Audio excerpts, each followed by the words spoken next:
আমি এতিয়া পালোহি সামুগুৰি সত্ৰ আৰু সামুগুৰি সত্ৰ মুখা শিল্পৰ কাৰণে বিখ্যাত হয় আৰু আমি এতিয়া ভিতৰত গৈ চাওঁগে তেওঁলোকে কেনেকুৱা ধৰণৰ মুখা তৈয়াৰ কৰে বলক ভিতৰলৈ সোমাই যাওঁ মুখা মানে হৈছে মুখৰ ওপৰত এখন যেতিয়া কভাৰ লগোৱা হয় হেতু হৈছে মুখা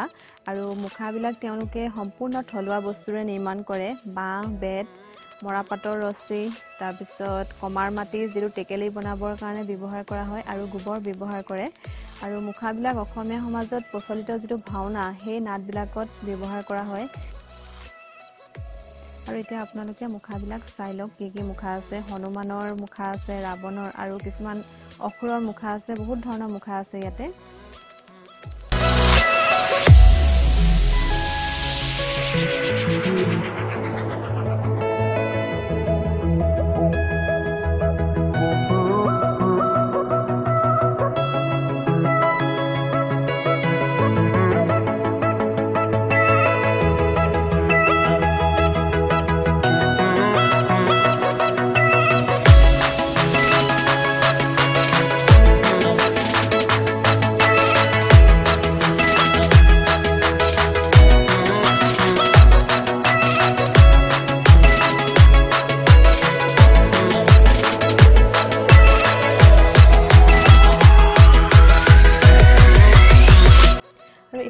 মাজুলীৰ লাষ্ট ব্লগ আমি টোটেল 4খন সত্ৰ চালো আৰু 4খন চাওঁতে আমাৰ মানে লাষ্টত বহুত জল্দাজলিকে চাবলগীয়া হ'ল আৰু এতিয়া আমি ঘৰলৈ গৈ আছো